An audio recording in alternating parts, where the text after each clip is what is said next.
করে বেহেশতের বাগান, কোরআন সুন্নাহর বাগান, আলিম উলামার বাগান। দুনিয়া থেকে কিছু নেই, কবরে যাওয়ার, পরিত্রাণ পাওয়ার, মুক্তি পাওয়ার একটা বাগান। এই বাগানে আসার মতন সুন্দর তৌফিক দিয়েছেন মহান আল্লাহর দরবারে আবারও শুকর আদায় করছি, আলহামদুলিল্লাহ রাব্বিল আলামিন। অনেক মানুষ সুযোগ থাকার পরেও মাহফিলে আসতে পারে না, সুযোগ থাকার পরেও মাহফিলে আসতে পারে না, বিভিন্ন জরুরতে, বিভিন্ন জায়গা মেলায় ব্যস্ত দিন কাটাচ্ছে, রাত কাটাচ্ছে, কিন্তু এরকম মাহফিলে বসার সুযোগ তার হচ্ছে না। মহিয়ান আল্লাহর দরবারে এই জন্য আমরা শুকর আদায় করছি যে আল্লাহ পাক ওই সমস্ত বিয়াকেলি মন থেকে আমাদেরকে ফিরাইয়া বেহেশতের বাগানে, কোরআন সুন্নাহর বাগানে আলিম উলামা থেকে পরশ নেওয়ার জন্য, দুনিয়া আখিরাতের কল্যাণের লক্ষ্যে পবিত্র শাবানের মহিনায় আপনি আমাকে মিঠিপুর হাফিজিয়া মাদ্রাসা সংলগ্ন ময়দানে বেহেশতের বাগানে উপস্থিত হওয়ার মতন তৌফিক দিয়েছেন। এই জন্য আবারও শুকর আদায় করছি, কালিমাতুশ শুকর, আলহামদুলিল্লাহ। আপনাদের মধ্যে মনে হয় বেশি শুকরিয়া আদায় হচ্ছে, মনে মনে ভাবছেন যে 3 বার কেন শুকরিয়া, এত বারবার কেন? আল্লাহ বলছেন লাইন শাকারতুম লা আযীদান্নাকুম, আমার শুকর যত আদায় করবে বান্দা, তত তার প্রতি খুশি হইয়া তার বর্ধিত যত নিয়ামত আমি তার ওই নিয়ামতের দরজা আরো বাড়াই দিই। তাহলে 3 বার কেন? 3000, 3 লক্ষ পড়লো আল্লাহ বেজান না। যতবার আপনি পড়বেন ততবার আল্লাহ আপনার আমলনামায় সওয়াব দিবেন। আবার বলছেন ওয়ালাইন কাফারতুম ইন্না আযাবি লাশাদীদ, বান্দা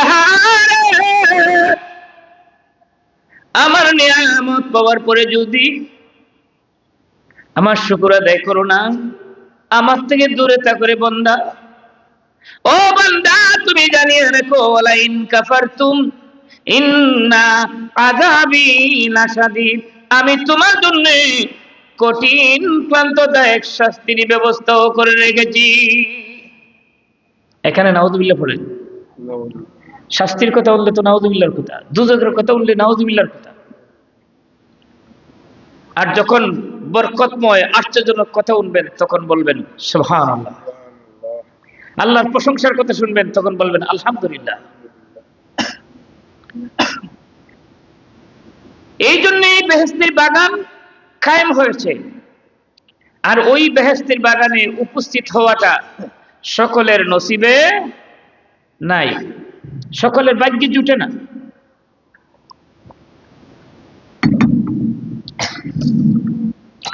পাশাপাশি অসংখ্য অগণিত দরুদ ও সালাম প্রেরণ করছি, যিনি না হলে আমরা হতাম না, যিনি না আসলে আমরা আসতাম না। আল্লাহ হাদিসে কুদসির মধ্যে বলেছেন লাউলা কালামা খালাকতুল আফলাক, হাবিব তোমাকে সৃষ্টি না করলে আমি পৃথিবীতে একটা তরুলতা সৃষ্টি করতাম না। আমি তোমার জন্য তামাম গোটা পৃথিবী সৃষ্টি করেছি। এই জন্য নবীর একটা উপাধি দিল নবিউল আম্বিয়া। সুবহানাল্লাহ বলেন। ওগো তুমি নবী, নবিউল আম্বিয়া, তোমার জন্য বানাইয়াছে আল্লাহ সারা জাদু নিহিয়া গো নবী। ওগো নবী তুমি নবিউল আম্বিয়া, ওগো নবী তুমি নবিউল আম্বিয়া। মারহাবা বলেন। যদি নবী না আসতেন আমরা আসতাম না। আসমান জমিন পাহাড় পর্বত লৌহ কলম বেহেশত দোজখ আরশ কুরসি যত গোটা কুল কায়নাত ৮০,০০০ আলম ৫৮,০০০ মাখলুকাত আল্লাহ সৃষ্টি করতেন না। আমার মাবুদ ডাক দেন, হে নবী যদি তোমাকে সৃষ্টি না করতাম, তোমাকে না পাঠাইতাম, আমি পৃথিবীতে একটা তরুণ তো আমি সৃষ্টি করতাম না। তাহলে ওই নবীর মহব্বতে আমরা এখানে সমবেত হয়েছি, হাজিরা দিয়েছি। পাশাপাশি অন্যান্য নবীদের উম্মতের চাইতে আমরা এমন উম্মত, এমন এক নবীর উম্মত, অন্যান্য কোন নবীর উম্মতের আগে আমরা নবীর সাথে জান্নাতে যাওয়ার অধিকার আছে। সুবহানাল্লাহ বলেন। সমস্ত নবীদের নবী তিনি, সমস্ত রাসূলের রাসূল, সমস্ত পয়গম্বরের পয়গম্বর। এই জন্য নবী বলেন, আনা আউয়ালুন ওয়াল আখিরুন, আমি আউয়াল আমি আখির, লিয়ান্না বাদান নবী, আমার পরে আর কোন নবী পৃথিবীতে আসবেন না, আমি প্রথম আমি শেষ। এই জন্য ওই নবীর প্রতি শ্রদ্ধা, ওই নবীর প্রতি ভক্তি, মনোবাসনা, মনোপ্রেম, মনোভালোবাসা নিয়ে যেই ব্যক্তি এই মাহফিলে বসবেন, কাল কিয়ামতের ময়দানে এই মাহফিল তার জন্য সাক্ষী হয়ে যাবে, এই মাহফিল জন্য তার জন্য সুপারিশকারী হয়ে যাবে, এই মাহফিল তার জন্য নাজাতকারী হয়ে যাবে। এই মাহফিল তাকে সোজা সঠিক পথ দেখায়া দেখায়া জান্নাতের রাস্তা পর্যন্ত পৌঁছেই দেবে। সুবহানাল্লাহ। সুপ্রিয় হাজিরিন, ওই নবীর উপরে কোরআন শরীফ অবতীর্ণ হয়েছে। কোন নবীর উপরে? আমাদের নবীর উপরে। মুসা নবীও না, ঈসা নবীও না, আইয়ুব নবীও না। ঈসা, মুসা, আইয়ুব, মুসা কেউ কোন নবীর উপরে না। আমাদের নবীর নাম হচ্ছে হযরত মুহাম্মদ মুজতবা মুহাম্মদ মুস্তাফা সাল্লাল্লাহু আলাইহি সাল্লামের উপরে 30 পারা কোরআন, 114টি সূরা, 6666 আয়াত এই 30 পারা কোরআনের ভিতরে। 6666 আয়াত 30 পারা কোরআনের ভিতরে, 114টি সূরা, 30টা পারা আলাদা আলাদা করে বাদাই করা, পাঠ করা, যাতে মানুষে সহজে সরল মনে সুন্দর ভাষায় পরিশুদ্ধ করে তিলাওয়াত করতে পারে। সুবহানাল্লাহ। এই জন্য এটাকে 30 পারা। পৃথিবীতে আজ পর্যন্ত যত বড় লেখক, গবেষক, পণ্ডিত কোন বই পুস্তক মুখস্থ করতে পারেন নাই, কিন্তু এই 30 পারা কোরআন, 6666 আয়াত, 114টি সূরা, মহান আল্লাহ তাআলার দয়ায় অসংখ্য অগণিত লক্ষ লক্ষ লক্ষ মানুষের সিনার মধ্যে 30 পারা কোরআন হেফাজত আছে। সুবহানাল্লাহ। কত আশ্চর্য বিষয়, কত আশ্চর্য বিষয়। পৃথিবীর যত জাতির বই পুস্তক আছে, কিতাবাদি আছে, কেউ মুখস্থ করতে পারে নাই, কিন্তু এই বিশাল একটা কিতাব, এই কিতাবটা আসমানি কিতাব। আসমানি কিতাব 4 খানা, 104 খানা, 100 খানা ছোট আর 4 খানা বড়। তাওরাত, জবুর, ইনজিল, কোরআন, এই 4 খানা হলো বড়। এর মধ্যে কোরআন শরীফ আমাদের নবীর উপর অবতীর্ণ হয়েছে। ওই নবীর উপর অবতীর্ণ হওয়ার কারণে আল্লাহ এক আয়াতে বলেন, কুল ইন কুনতুম তুহিব্বুনাল্লাহ ফাত্তাবিউনি ইউহিব্বুকুমুল্লাহ। কুল দেয়া মুরাদ হলো নবী, কুল দেয়া মুরাদ হলো নবী, কারণ যার উপরে কোরআন শরীফ অবতীর্ণ হয়েছে তাকে আল্লাহ বলতেছেন, কি বলতেছেন? হ্যাঁ নবী, বলিয়ে দিন, যারা আমাকে ভালোবাসতে চায়, যারা আমাকে অনুকরণ করতে চায়, যারা আমার ইত্তেবা অনুসরণ করতে চায়, যারা আমি আল্লাহকে পেতে চায়, আপনি বলিয়া দিন গো নবী, তারা যেন আপনি নবীকে বেশি বেশি ভালোবাসে। এটা আল্লাহর নিজের কথা। আপনি বলিয়া দিন তারা যেন তোমাকে বেশি ভালোবাসে। তোমাকে ভালোবাসার কারণে, তোমাকে সমুন্নত করার কারণে, তোমাকে ইজ্জত দেওয়ার কারণে আমি রব্বুল আলামিন তাদের প্রতি খুশি হয়ে যাব। নবী গো, যতক্ষণ পর্যন্ত আপনি খুশি হইলেন না, ততক্ষণ পর্যন্ত আমি নবী তাদের প্রতি খুশি হব না। আল্লাহ তাআলা শানহু ডেকে বলেন, হে হাবিব, তুমি জানা দাও তারা যদি তোমাকে খুশি করতে পারে, তোমাকে রাজি করতে পারে, তোমাকে সমুন্নত করতে পারে, তোমাকে ইজ্জত হিকমত দিতে পারে, তোমাকে বুঝতে পারে, চিনতে পারে, আমি রব্বুল আলামিন তাদের জন্য বিশাল একটা গিফট উপহার তাদের জন্য রেখেছি, তুমি জানিয়ে দাও। যদি তুমি নবী খুশি হয়ে যাও, তাদের প্রতি রাজি হয়ে যাও, আমি রব্বুল আলামিন খুশি হইয়া রাজি হইয়া তাদের জন্য ওয়াগফির লাকুম যুনুবাকুম ওয়াল্লাহু গফুরুর রহিম, আমি তাদের জীবনের সমস্ত গুনাহগুলি মাফ করে দিব। সুবহানাল্লাহ। দেখছেন কত বড়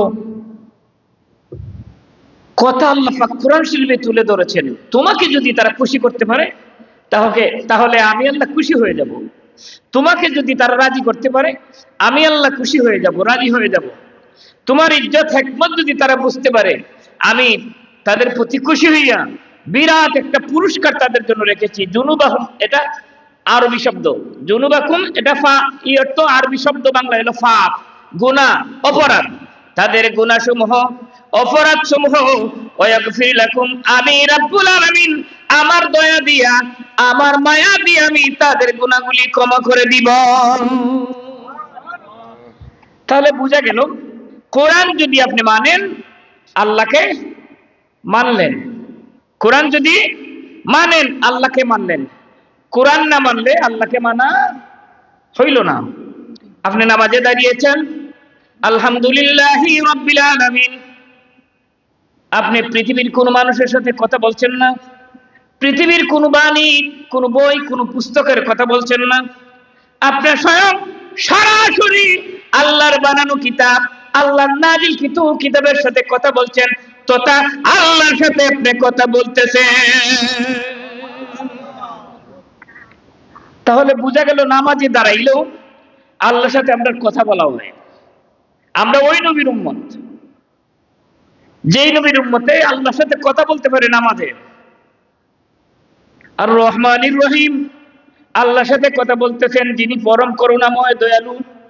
মালিক ইয়াউমিদ্দিন, আল্লাহর সাথে কথা বলতেছেন তিনি শেষ বিচারের মালিক, যিনি শেষ বিচারের মালিক।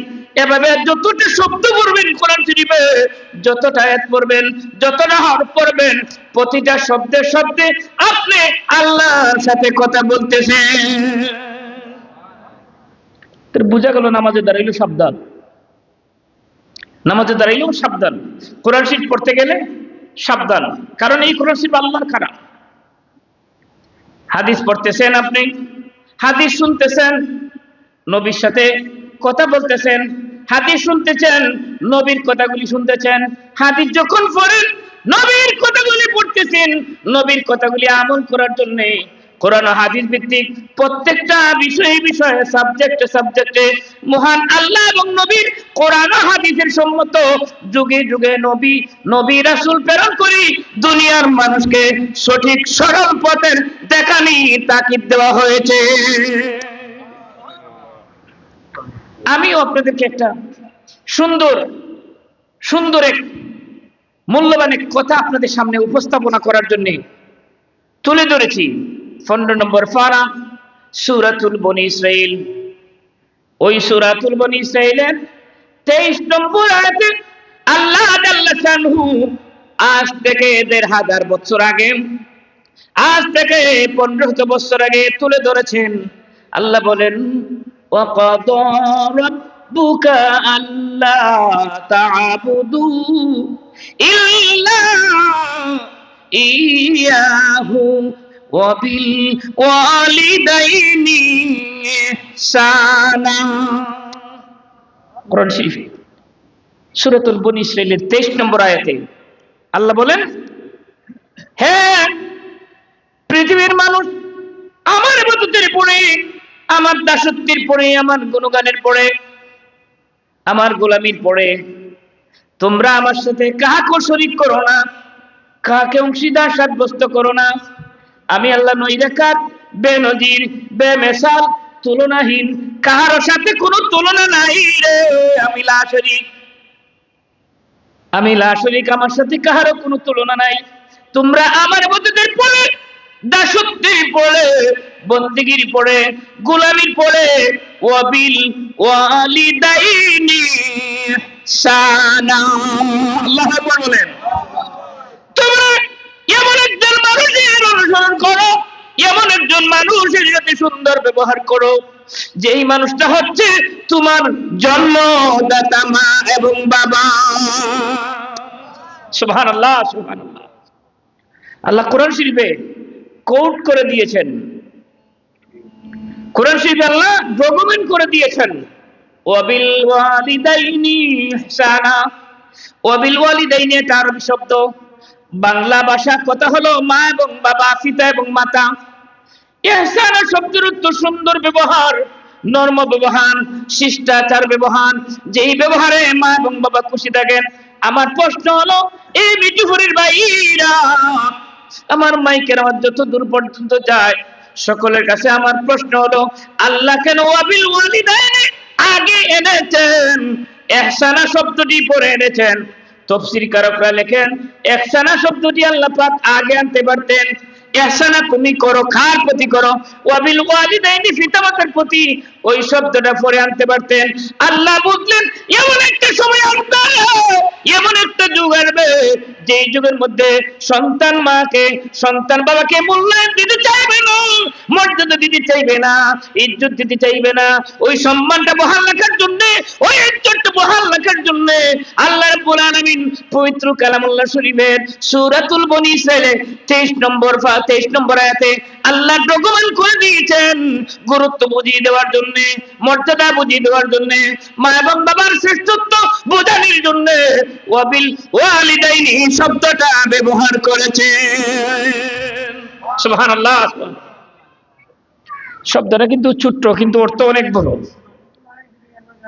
বর্তমান প্রেক্ষাপটে মা এবং বাবার মূল্যায়ন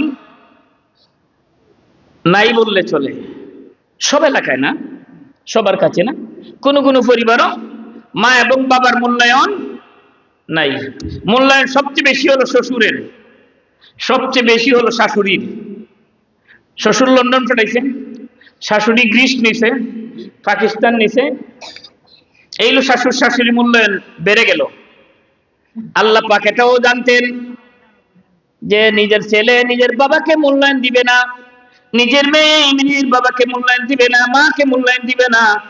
এই জন্য আল্লাহ পাক পরের আয়াতে পরের অংশে ডাকবেন, ইম্মা ইয়াবলুগান্না ইনদাকাল কিবারা আহাদুহুমা আও কিলাহুমা ফালা তাকুল লাহুমা উফফিন ওয়ালা তানহারহুমা وقل لهما قولا كريما।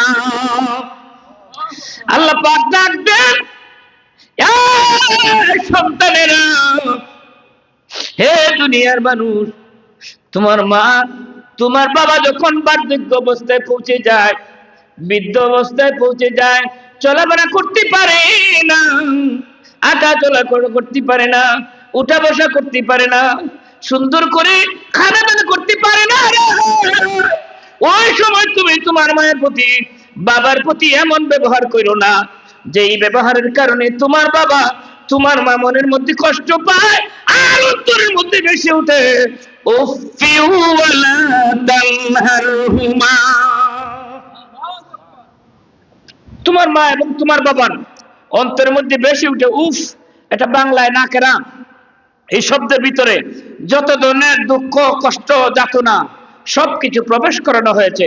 আল্লামা ফখরুদ্দিন রাজি, ইমাম ফখরুদ্দিন রাজি রহমাতুল্লাহ আলাইহি উফফি ওয়ালা তানহারহুমার ব্যাখ্যায় বলেছেন, সন্তান যত ধরনের কষ্ট দিবে, যত ধরনের দুঃখ দিবে, ওই শব্দের ভিতরে প্রবেশ করানো হয়েছে। আল্লাহ রাব্বুল আলামিন আজ থেকে ১৫০০ বছর আগে সতর্কবাণী দিয়েছেন, হাবিব আপনি জানিয়ে দিন তারা যেন নিজের মায়ের প্রতি বাবার প্রতি সৎ আচরণ করে, সুন্দর ব্যবহার করে, ভালো ব্যবহার করে। মা যখন বার্ধক্য অবস্থায় পৌঁছবে, বাবা যখন বার্ধক্য অবস্থায় পৌঁছবে, বৃদ্ধাবস্থায় পৌঁছবে, ওই মারে যেন, ওই বাবারে যেন সুন্দর আচরণ করে, সুন্দর ব্যবহার করে। যদি সুন্দর ব্যবহার করে সন্তানের জন্য সুখ আর সুখ, আর যদি দুঃখের ব্যবহার করে রে ও নবী আমার জানিয়ে দাও, যদি দুঃখের ব্যবহার করে, কষ্টের ব্যবহার করে, আর তার মা এবং বাবার অন্তরে মনের মধ্যে কষ্ট জেগে যায়, ও সন্তান তুমি জেনে নাও তুমি চির জাহান্নামী, তুমি চির দুঃখী। স্বয়ং আল্লাহ বলেছেন, দুনিয়ার কোন মানুষের বানানো কোন কিতাব না। আল্লাহ বলেছেন উফি ওয়ালা তানহারহুমা, তোমার আব্বা তোমার ব্যবহারে যখন অসন্তুষ্ট হবে, নারাজ হবে, অখুশি হবে, তখন সন্তান তুমি জেনে নাও তুমি চির জাহান্নামী। হাদিস শরীফ বলেন, তিরমিজি শরীফের মধ্যে আসছে, রাসূল বলেন রিদাল্লাহি ফি রিদাল ওয়ালিদাইন, সাহাতিল্লাহি ফি সাহাতিল ওয়ালিদাইন। নবী আমার ডাক দেন, যে সন্তানের প্রতি তার মা বাপ খুশি থাকবে, ওই সন্তানের প্রতি আল্লাহ এবং আল্লাহর নবীও খুশি থাকবে। স্বয়ং নবী বলেছেন তিরমিজি শরীফের মধ্যে, যে যেই ছেলের প্রতি মেয়ের প্রতি মা বাপ তার খুশি থাকবেন। আগে মাতা পিতার কথাটি আনছেন, আল্লাহ যেমন আনছেন ওয়াবিল ওয়ালিদাইনি, নবীও এনেছেন তার মায়ের কথা বাবার কথা। আল্লাহ যেমন আগে মায়ের কথা এনেছেন, নবীও মায়ের কথা এনেছেন, বাবার কথা এনেছেন। নবী আমার ডাক দেন সাহাবীরা, এ সাহাবীরা, যেই সন্তানের প্রতি, যেই ছেলের প্রতি, যেই মেয়ের প্রতি তার মা বাপ খুশি থাকবে, ওই ছেলের প্রতি, ওই মেয়ের প্রতি আল্লাহ এবং আল্লাহর নবীও খুশি থাকবে। আর যে ছেলের প্রতি, যে মেয়ের প্রতি মা বাপ না খুশ থাকবে, নারাজ থাকবে, অনাস্থা থাকবে, ওই ছেলের প্রতি, ওই মেয়ের প্রতি আল্লাহ এবং আল্লাহর নবীও নারাজ থাকবে। ইবাদত করে কি লাভ? ইবাদত করলে কি লাভ যদি আপনি, আপনার প্রতি মা খুশি না, বাবা খুশি না, আপনি মসজিদের সভাপতি, আপনি মসজিদের ইমাম, এমনকি মক্কা মদিনার ইমাম হইল, আপনার ইবাদত আল্লাহর দরবারে কবুল হবে? আরেকটা হাদিস শরীফে আসছেন, ইবনে মাজাহ শরীফের মধ্যে নবী বলছেন, আন ইবনে উমামা রাজুলা ক্বালা ইয়া রাসূলুল্লাহ মান হাক্কাল ওয়ালিদাইনি আলা ওয়ালাদিহি ক্বালা হুমা জান্নাতুকা ওয়া নারুকা। হযরত উমামা থেকে বর্ণিত, তিনি বলেন রাসূল নবীর কাছে জিজ্ঞাসা করে, ইয়া রাসূলুল্লাহ, ইয়া হাবিবাল্লাহ, নবীজি,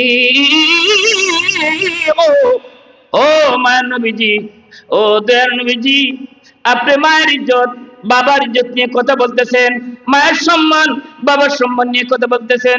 হুজুর জানতে চাই, একটা ছেলে একটা মেয়ের কি পরিমাণ হক আর দাবি মা বাবার কাছে রয়েছে।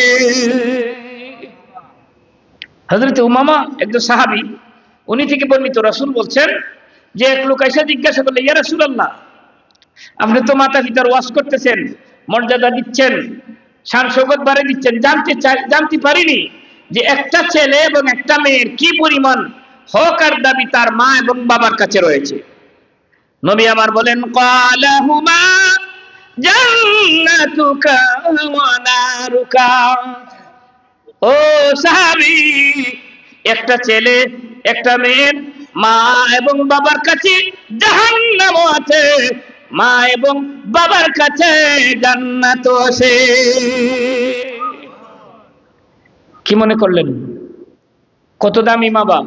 যেই মায়ের কাছে বাবার কাছে জাহান্নামও আছে, জান্নাতও আছে, অর্থাৎ দুজকও আছে, বেহেশত আছে। এখানে মামার কথা বলেন নাই, শ্বশুরের কথা বলেন নাই, শাশুড়ির কথা বলেন নাই, লন্ডন যে ব্যক্তি নিচে তার কথা বলছেন নাই, স্বয়ং সরাসরি আল্লাহ কোরআন শরীফে বলেছেন ওয়াবিল ওয়ালিদাইনি। এটা মাতা পিতা, এটা মামু বুঝায় না, চাচা বুঝায় না, দাদা বুঝায় না, শ্বশুর বুঝায় না, শাশুড়ি বুঝায় না। আল্লাহ এটাকে মায়ের ইজ্জত, বাবার ইজ্জত বহাল দেখার জন্য আজ থেকে গোটা ১,৫০০ বছর আগে আগে ব্যবহার করেছেন ওয়াবিল ওয়ালিদাইনি। আগে মায়ের কথাটা, বাবার কথাটা ব্যবহার করার কারণ হলো যাতে মা এবং মা বাবার মর্যাদা কিয়ামত পর্যন্ত ক্ষুণ্ণ থাকে। কোন সময় যাতে মায়ের মর্যাদা, বাবার মর্যাদা কোন কমতি পড়ে না। কি মনে করলেন আমরা তো মারে বাবারে তেমন একটা মূল্যায়ন দেই না, কারণ বাবা হয়ে গেছে বুড়া আর মা ওই সে বুড়ি। বুড়া বন্যের রিতা চিল্লামিল্লি তেমন একটা বেশি ভালো না। নতুন বিয়ে শাদী করাইলে দেখবেন 10টার সময় ঘুম থেকে উঠে, নতুন বউ 10টার সময় ঘুম থেকে উঠে, আর শাশুড়ির টেকর দরজারও দেয়, চা দেয়। কথা বাস্তব না অবাস্তব? শাশুড়ি উঠে ঘুম থেকে উঠে, কারণ উনি উঠতে অভ্যাস আগের থেকে সকাল সকাল ঘুম থেকে উঠে অভ্যাস। আর বর্তমান ডিজিটাল বউ 10টার আগে ঘুম থেকে উঠে না। এর আগে শাশুড়ি ঘুম থেকে উঠে উঠান ঝাড়ু দিব, বাইরের উঠান ঝাড়ু দিব, গড় ঝাড়ু দিব, পাক পরিষ্কার যত সেইগুলা করবে, চা ডাল দিবে নিজের বাচ্চা বাচ্চার জন্য, ছেলে মেয়ের জন্য, বউর জন্য। বউরও শাশুড়ি চা খাওয়ায়, উপায় নাই তো। বউরে যদি শাশুড়ি চা না খাওয়াইতে তো উপায় নাই। এই বর্তমান প্রেক্ষাপটটা বর্তমানে আরো কষ্ট হইব। এই লো মুসিবত। এই জন্য আল্লাহ পাক ভালো করে জানেন এমন একটা সময় আসবে যেই সময় ছেলে বাবাকে মূল্যায়ন করবে না। বাবার চৌকি পানি পড়বে, গাল বেবে, দাঁত বেবে পানি পড়বে।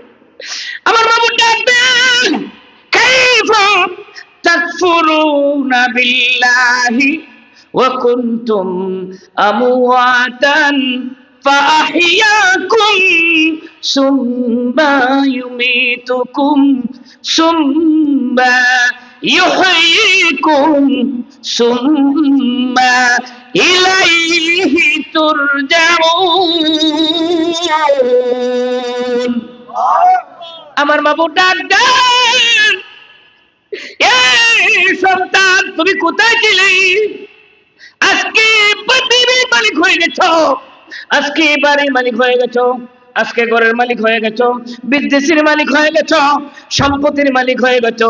সন্তানদের তুমি তো তোমার মায়ের রেহমির ভিতরে জমাটবদ্ধ রক্তের মধ্যে ছিলে রে।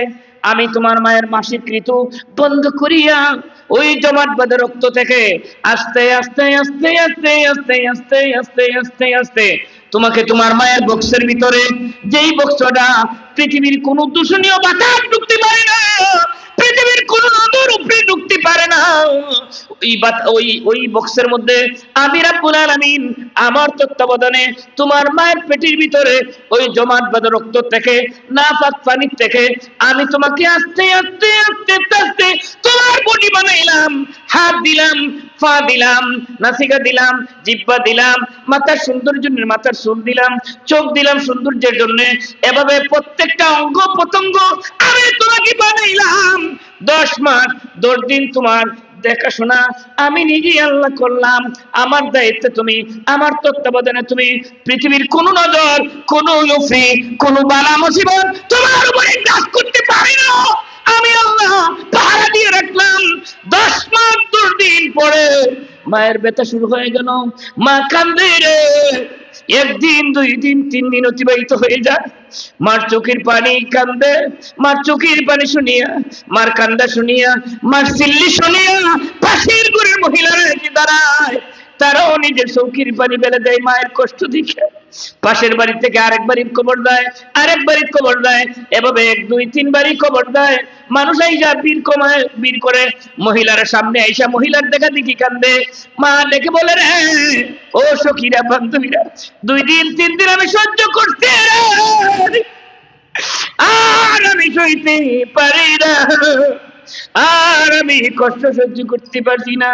আমার হাতে ছুরি তলোয়ার তুলে দাও, আমার নিজের জানটা আমি নিজে শেষ করে দেই, আমার সন্তানের কোনো প্রয়োজন নাই। ঠিক না বেঠিক?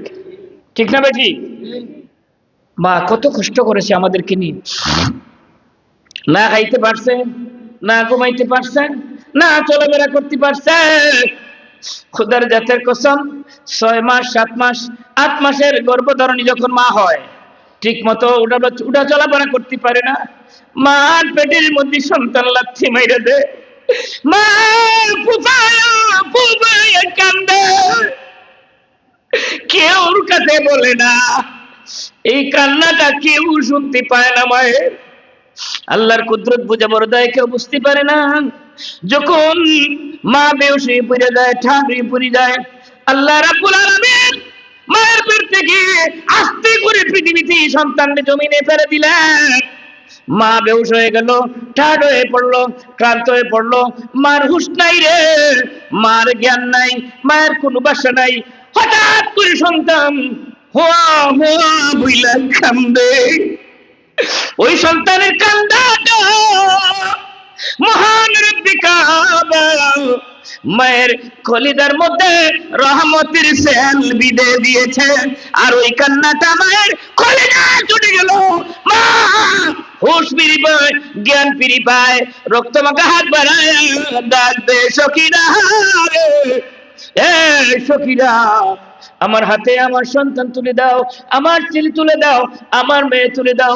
সখীরা ডাক দে, রে বন্ধুবি, তুমি না কিছুক্ষণ আগে বললে তোমার সন্তানের দরকার নাই, তোমার নিজের জান তুমি নিজে শেষ করে দেওয়ার জন্য চিন্তাধারা করছো। এ সন্তান, আমরা বুঝতে পারি না এখন কেন তুমি সন্তানকে নিতে চাও। মা ডেকে বলে, সখীরা বান্ধবীরা, তোমরা বুঝবে না রে, এই রক্তমাখা হাত নিয়ে যখন আমি আমার সন্তানের জন্য হাত বাড়াইলাম, সন্তানটা যখন আমার দুইটা চোখের সামনে দেখতে পারলাম, খোদার জাতের কসম, আমার 10 মাস 10 দিনের কষ্ট, এই প্রসব ব্যথার কষ্ট এক নিমিষে আমার চোখের সামনে থেকে ভুলে গেছে। আরো জোরে বলে সুবহানাল্লাহ।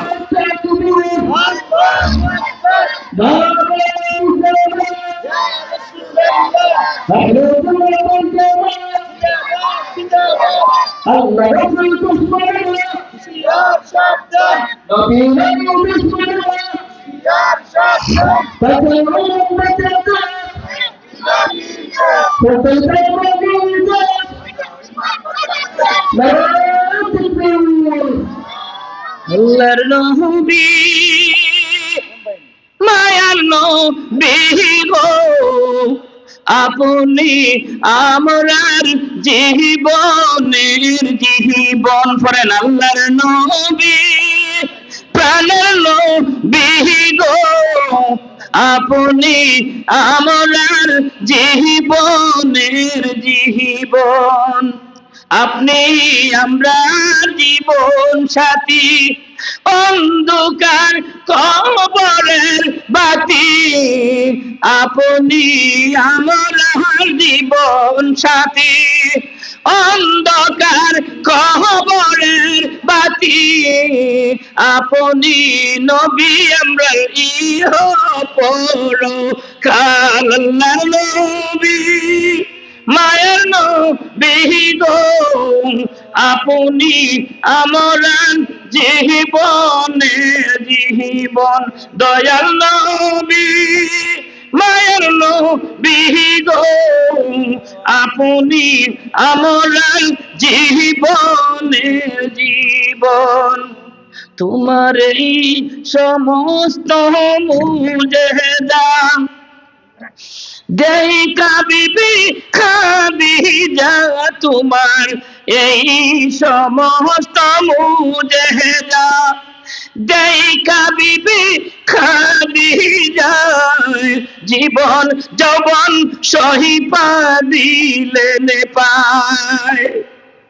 বনের যতই পশুগণ ভক্তি করে দুই চরণ, বনের যত পশুগণ ভক্তি করে দুই চরণ। মেঘমালা ছায়া দিত গায়। আল্লাহর নবী, মায়ার নবী গো, আপনি আমরার জীবনের জীবন। দয়াল নবী, প্রাণের বিগো আপনি আমরার জীবনের জীবন।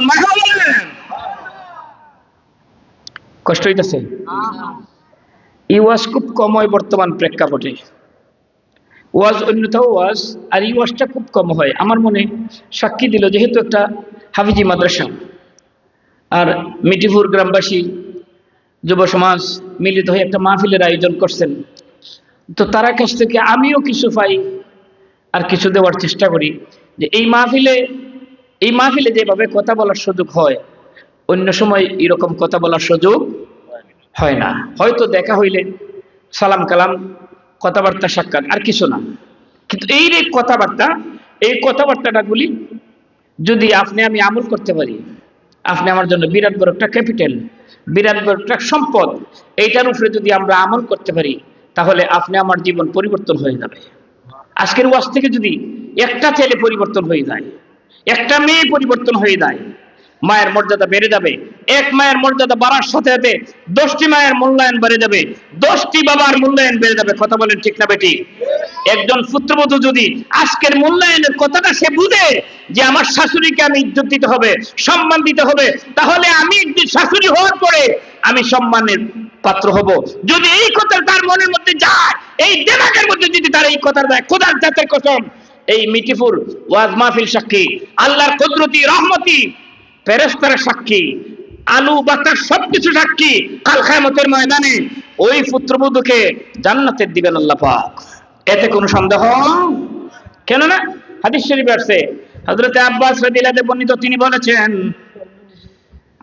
হাদিস শরীফের মধ্যে আছে, হযরত আব্বাস রাদিয়াল্লাহু থেকে বর্ণিত, তিনি বলেছেন, রাসূল আরবি যখন সুন্দর সুন্দর ওয়াজ করতে লাগলেন, সুন্দর সুন্দর কথাগুলি বলতে লাগলেন, আন ইবনে আব্বাস রাদিয়াল্লাহু তাআলা আনহু আন্না রাসূলুল্লাহ সাল্লাল্লাহু আলাইহি ওয়াসাল্লাম ক্বালা মা মিন ওয়ালাদিন বাররিন ইয়ানজুরু ওয়ালিদাইহি নাযারা রাহমাতিন ইল্লা কাতাবাল্লাহু লাহু বিকুল্লি নাযারাতিন হাজ্জাতুন মাবরুরা। আল্লাহু আকবার বলেন। হযরত বিশ্ববিখ্যাত মুহাদ্দিস, বিশ্ববিখ্যাত তাফসীরকার হযরত আব্বাস রাদিয়াল্লাহু তাআলা আনহু থেকে বর্ণিত, নবীজি বলেছেন, একটা ছেলে একটা মেয়ে, অর্থাৎ একটা সন্তান, একটা মেয়ে সন্তান, একটা মেয়ে সন্তান, একটা কন্যা সন্তান, তার নিজের বাবার প্রতি যদি মহব্বতের নজরে বাবার প্রতি, মায়ের প্রতি নেক নজরে যদি তাকায়, তাহলে একটা হাজ্জাতুন মাবরুরা, একটা কবুল হজের সব ওই ছেলে এবং মেয়ের আমলনামায় দেওয়া হবে। কি মনে করছেন? রাসূল বলছেন এখানেই শেষ না, শুধু একটা ছেলে একটা মেয়ের জান্নাত আর জাহান্নাম বাবার কাছে, এটাই শেষ না, এখানেই শেষ না। আরো বলছি আমি, শুনো, একটা ছেলে একটা মেয়ে যদি মায়ের প্রতি বাবার প্রতি মহব্বতের নজরে, নেক নজরে, সওয়াবের নিয়তে তাকায়, তাহলে তার আমলনামায় হাজ্জাতুন মাবরুরা, কবুল, একটা হজ করিয়া হজটা কবুল হওয়ার পরে যত সমান সওয়াব হবে, ওই ছেলে ওই মেয়ের আমলনামায় তত সমপরিমাণ সওয়াব দেওয়া হবে। সুবহানাল্লাহ। হজ করতে মানুষের হজ কবুল হয় না, হজ করলেই কি কবুল হয়নি? হজ করলেই কবুল হয়ে যায় না। নামাজ পড়লেই কিন্তু নামাজ কবুল হয়ে যায় না, নামাজ পড়লেই কিন্তু নামাজ কবুল হয়ে যায় না। কবুল হওয়ার মধ্যে কিছু নিয়ম কানুন আছে, কিছু শর্ত আছে। এই শর্তগুলো যদি আপনার মধ্যে বিদ্যমান থাকে, তাহলে আপনার নামাজ কবুল হবে, আপনার রুকু কবুল হবে, আপনার সাজদা কবুল হবে, আপনার দান কবুল হবে, আপনার সদকা কবুল হবে, আপনার ইবাদত কবুল হবে। আপনার এই মহান আল্লাহ রাব্বুল আলামিন ফটকল দিয়া, রহমতি বরকতি ফেরেশতা দিয়া মসজিদ থেকে বাড়ি পর্যন্ত পৌঁছাইয়া দিবে। এই জন্য আমার রাসূল আরবি ডাক দিলেন, ইয়া এ সাহাবীরা, তোমরা জানিয়া রাখো, শুধু সব এখানেই শেষ না।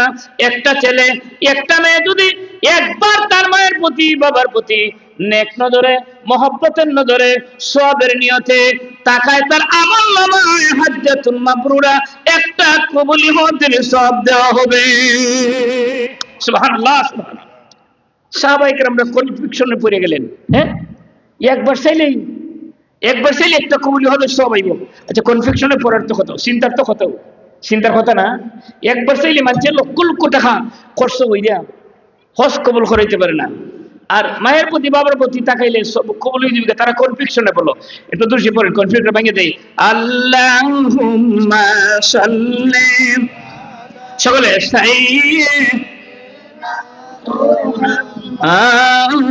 আল্লাহুম্মা সাল্লি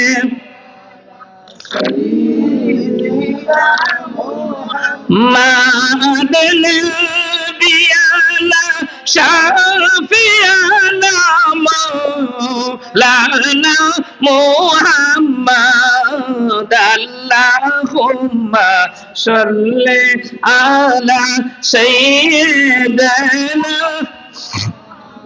যাইতে যদি চাও রে আশেক নবীর বাড়ি মদিনা, রে প্রাণ বলিয়া পরে দুরুদ যাইবা সোনার মদিনা। আল্লাহুম্মা সাল্লি আলা সাইয়্যিদিনা মুহাম্মদ নবিয়ানা।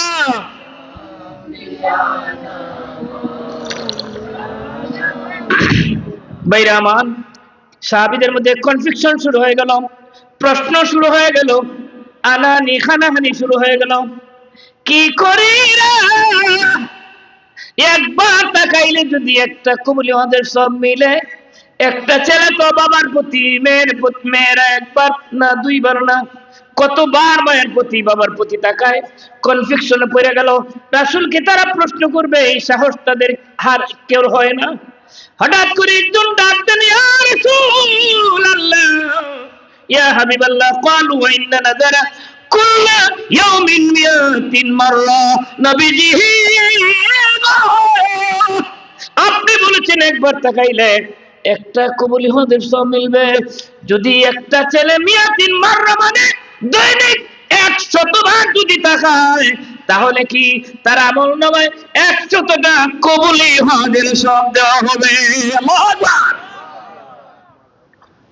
সবাই কেন প্রশ্ন করলেন, ইয়া রাসূলুল্লাহ, একবার তাকাইলে একটা কবুলি হজের সওয়াব মিলবে। এখন যদি একটা ছেলে মিয়াতিন মাররা, যদি একটা ছেলে দৈনিক 100 বার তাকায়, তাহলে কি তার আমলনামায় 100টা কবুলি হজের সওয়াব মিলবে? রাসূল বলেন, উত্তর দিলেন, কালু নাম আল্লাহু আকবার আতিয়াবু। এই হাদিসটা বুখারী মুসলিম শরীফের মধ্যে আনছেন। রাসূল আরবি ডাক দেন, সাহাবীরা রে 100 বার কেন? একটা ছেলে একটা মেয়ে যদি রে মায়ের প্রতি বাবার প্রতি মহব্বতের নজরে, নেক নজরে, সহবতের নজরে 5 লক্ষ বার তাকায়, 5 লক্ষটা কবুলি হজের সওয়াব দেওয়ার ক্ষমতা আল্লাহ পাকের আছে।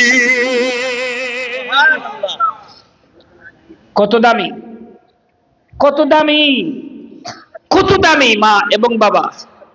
বর্তমান প্রেক্ষাপটে মায়ের কোনো মূল্য নাই, বাবার কোনো মূল্য নেই। এটা আল্লাহ ভালো করে জানতেন, কারণ আল্লাহু আ'লামু ওয়া রাসূলুহু, আল্লাহ এবং আল্লাহর রাসূল ভালো করে জানেন।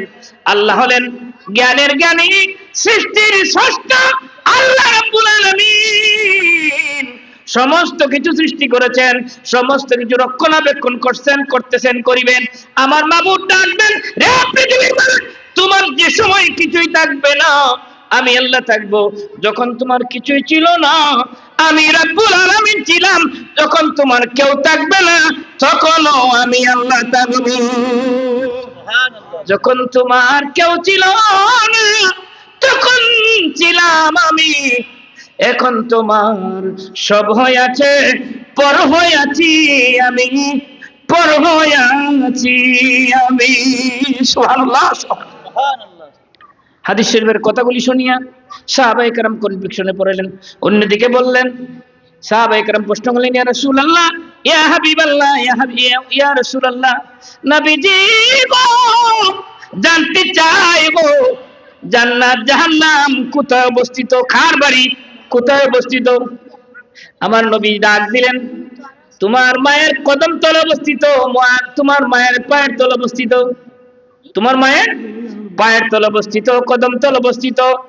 ও আশিক রাসূল, সুন্নি ভাইরা, মিঠুপুরের ভাইরা, গভীর মনোযোগ। আল্লাহর নবী স্বয়ং বলেছেন, তোমার আম্মার পায়ের তলে অবস্থিত। সাহাবায়ে কেরাম প্রশ্ন করলেন, ইয়া রাসূলুল্লাহ, জান্নাত কোথায় অবস্থিত? আবার বললেন মায়ের পায়ের তলে অবস্থিত। আবার বললেন জান্নাত কোথায় অবস্থিত? নবী বললেন জান্নাত তোমার মায়ের পায়ের নিচে অবস্থিত। সুবহানাল্লাহ বলেন। তিনবার সাহাবীরা প্রশ্ন করছেন, তিনবারই সাহাবীরা রাসূল উত্তর দিয়েছেন, তিনবারই মায়ের পায়ের তলে সন্তানের জান্নাত অবস্থিত। ভাবছেননি মা বাপ কত দামি? আজকে যে মা বাপরে বুড়া বুড়নি হইয়া বাড়ির থেকে বাড়াই দেন, আর বিবির খুব দাম, শ্বশুরের খুব মূল্যায়ন, শ্বশুরের খুব ইজ্জত। হ্যাঁ, শ্বশুরও ইজ্জত দিতা, তো বাবার চাইতে বেশি না, মায়ের চাইতে বেশি না। কারণ বাবা মায় যদি আপনার জন্ম না দিত, আপনি দুনিয়ার চোখ দেখতে না। কথা বলেন ঠিক না বেটি? এই জন্য সাহাবায়ে কেরাম কনফিউশনে পড়ে গেলেন, ডাক দিলেন, ইয়া রাসূলুল্লাহ, ইয়া হাবিবাল্লাহ, নবীজি গো, তিনবার বলেছেন মায়ের কথা, বাবার কথা তো একবার বললেন না। চতুর্থবারের সময় আবার সাহাবীরা বললেন, ইয়া রাসূলুল্লাহ, জান্নাত কোথায় অবস্থিত? নবী বলেন, সুম্মা ক্বালা মান আবুকা ওয়া জান্নাতুকা। সুবহানাল্লাহ। এ সাহাবীরা, জান্নাত তোমার বাবার পদতলে অবস্থিত। সাহাবায়ে কেরাম এখন আরো বিপদে পড়ছেন। তিনবার বলেছেন মায়ের কথা, আর একবার বলেছেন বাবার কথা। মনে হয় বাবার মর্যাদা মাত্র কে কম। তারা কানা ঘুষাঘুষি শুরু করে দিয়েছেন। আমার রাসূলের হাবিব, আল্লাহর হাবিব বুঝতে পারলেন, ডাক দিলেন, সাহাবীরা মায়ের কথা তিনবার, বাবার কথা একবার বলার কারণে তোমরা মনে করো না মা থেকে বাবার মর্যাদা সন্তানের কাছে কম। এ সাহাবীরা, মা এবং বাবা উভয় সম্মানের অধিকারী সন্তানের কাছে। বাবার কথা কেন একবার বললেন গো, মায়ের কথা কেন তিনবার বললেন? নবীজি আমার ডাক দেন, সাহাবীরা রে, ও সাহাবীরা, তোমার মা 10 মাস 10 দিন গর্ভে ধারণ করেছে, প্রসব করেছে। তোমার মা দুফিলি সাকরানি মেত্রানির মতন কষ্ট করেছে। সব পরিবারের সব মানুষের খাওয়া দাওয়া করায়, মা যখন খাইতে বসছে, সন্তান হঠাৎ করে খাওয়ানোর মাঝখানে ঘুম ভেঙে খাইতে উঠছে। ওই সন্তানটি কোলে নিত, ভাত মুখে দিত। ওই সময় সন্তান পায়খানা করে বাসন বড়াইয়া দিছে, নষ্ট করে দিছে। ওই জনম দুঃখী মা বাসন ভরে দেওয়ার পরও, খানা বিনা নষ্ট করে দেওয়ার পরও, নিজের পরনের কাপড় প্রস্রাব পায়খানা করিয়ে নষ্ট করে দেওয়ার পরও ওই জনম দুঃখী মা কলিজার টুকরা সন্তান রে কুল থেকে সরাই না, বাতের প্লেট থেকে ফেলে দেয়। কিন্তু কলিজার দাদু, কলিজার দন আপন সন্তান রে কুল থেকে ফেলায় না। কি জানি ওই সন্তানের ঠান্ডা লেগে যায়। মা বাবার কথা মতো যে চলে না, আল্লাহ নবীজির দয়া তারা পাবে না, আল্লাহ নবীজির দয়া তারা পাবে না। মা বাবা অতি আপন, মা বাবার করো যতন, মা বাবা অতি আপন, মা বাবার করো যতন। তিন কথার সাথী পায়া বইলা যায়ও না, তিন কথার বন্ধু পায়া বইলা যায়ও না। আল্লাহ নবীজির দয়া তারা পাবে না, আল্লাহ নবীজির দয়া তারা পাবে না। ও মুসলমান, আমরা কোথায় আছি? নবী বলেন, সাহাবীরা রে, তোমার মা যে কষ্ট করছে প্রসবের সময়, যে তার রক্ত প্রবাহিত হয়েছে, হায়েদের রক্ত যে প্রবাহিত হয়েছে, 1 ফোঁটা রক্তের দাবি তুমি দেওয়া সম্ভব হবে না। কিয়ামত পর্যন্ত যদি তুমি তোমার মারে মাথায় নিয়ে সারা পৃথিবী ঘুরাও, 1 ফোঁটা রক্ত যে ক্ষয় হয়েছে মায়ের, ওই ক্ষয় রক্তর দাবি দেওয়া সম্ভব। আজকে তো ওই মা হয়ে গেল বুড়ি, আজকে ওই মা হইলা বুড়ি আর বাবা হয়ে গেল বুড়া। আমরা বাবাকে মাকে যদি আমরা মূল্যায়ন দেই না, আমি অনেক সময় বক্তৃতায় বলে থাকি, শ্বশুরি আর পুত্রবধূ নদীর ঘাটে গোসল করতে গেলে শাশুড়ি বলছে পুত্রবধূরে যে, পুত্রবধূ আমাকে ফিটটা একটু গোসাই মঞ্জাই দেও সাবান দিয়া। পুত্রবধূ বারবার চেষ্টা করে সাবান হাতে লাগাইয়া তার ফিট মাঞ্জা দেওয়ার লাগিয়া, কিন্তু পুত্রবধূর হাত শাশুড়ির পিঠের উপরে উঠে না। শাশুড়ির পিঠের উপরে যত চেষ্টার পরও পুত্রবধূর হাত উঠাইতে পারে না, উঠে যায় তার পা। নজরে পড়ল শাশুড়ির যে পুত্রবধূর পাও তো আমার পিঠের উপরে এমনিতেই উঠে যায়। তখন শিকার এলো যে, পুত্রবধূ আমি যে সময় পুত্রবধূ ছিলাম, আমার শাশুড়ির ওই রকম লাঞ্ছনা বঞ্চনা করতাম গো, আজকে আমি শাশুড়ি হইলাম, তুই আমার পুত্রবধূ দেব আমার নসিবে। এটাই তো আমার শাশুড়ির যে আমি ক্লান্তি মারছিলাম, শাশুড়ি যে দুঃখ দিয়েছিলাম, কষ্ট দিয়েছিলাম, এই জন্য আজকে আমি শাশুড়িছি। এই কষ্টটা তো অবশ্যই আমার পাওয়া আমি যোগ্য। দেরে মা তোর পা দিয়া আমার পিঠের মধ্যে একটা নাতি মাইরা দে। নাউযুবিল্লাহ, নাউযুবিল্লাহ। এই জন্য যুবক ভাইদেরকে বলছি, আপনি বাবা হয়েছেন, আপনি যখন আপনার বাবার সম্মান দিবেন, আপনার সন্তানও আপনাকে সম্মান দিবে, আপনাকে ইজ্জত দিবে, আপনাকে শান শৌকত দিবে। আপনাকে যতটুকু সম্মান দেওয়ার ততটুকু সম্মান আপনার কাছ থেকে সে শিখতে হবে। সকালবেলায় কোরআন শরীফ পড়েন না, কেউ দিয়ে পড়ান। গুরুস্থানের পাশে যান, আব্বা নাই আম্মা নাই, কবরে বসে দাঁড়াই যান, একবার আলহামদুলিল্লাহ শরীফ পড়েন, কুল আল্লাহ শরীফ পড়েন। আপনার সন্তানদের সাথে নেন, মায়ের জন্য বাবার জন্য কিছু হাদিয়া পাঠাই দেন। কি হাদিয়া? দরখাস্ত করেন আর পড়তে দেখেন যেটা আল্লাহ পাক শিখিয়ে দিয়েছেন, রব্বির হামহুমা কামা রব্বায়ানি সগীরা, রব্বির হামহুমা কামা রব্বায়ানি সগীরা। পড়তে দেখেন আল্লাহ বলেন, সন্তান যখন মায়ের জন্য হাত বাড়ায় মায়ের বাবার জন্য হাত বাড়ায়, সন্তানের দোয়া করতে দেরি হয়, আল্লাহর দরবারে দোয়াটা কবুল হইতে দেরি হয় না। তাহলে আমরা যা করবার করেছি অপরাধ, আজকে থেকে আর মায়ের প্রতি বাবার প্রতি অপরাধ করবো না। রাজি আসেননি আপনারা? আমরা একমত থাকতে হবে, আব্বাকে সম্মান দিতে হবে, আম্মাকে ইজ্জত দিতে হবে। নিজের সন্তানকে যদি আপনি ইজ্জত দিয়ে ঘুরিয়ে তুলেন, দাদাকে কিভাবে, আপনার আব্বা তো তার দাদাকে কিভাবে সম্মান দিতে হয় আপনি যদি গড়িয়ে তোলেন, আপনার যখন একদিন বয়স্ক হবেন, আপনি এটা থেকে সম্মানিত হবেন। আল্লাহ যেন আমাদেরকে বোঝার মতন, শোনার মতন তথা আমল করবার মতন সুবর্ণ তৌফিক দেন। আমি মিঠিপুর হাফিজিয়া মাদ্রাসার কর্তৃপক্ষকে এবং যুব সমাজকে ধন্যবাদ জানাচ্ছি আজকের এই সুন্দর আয়োজন করার জন্য। যারা সহযোগিতা করছেন টাকা দিয়া, পয়সা দিয়া।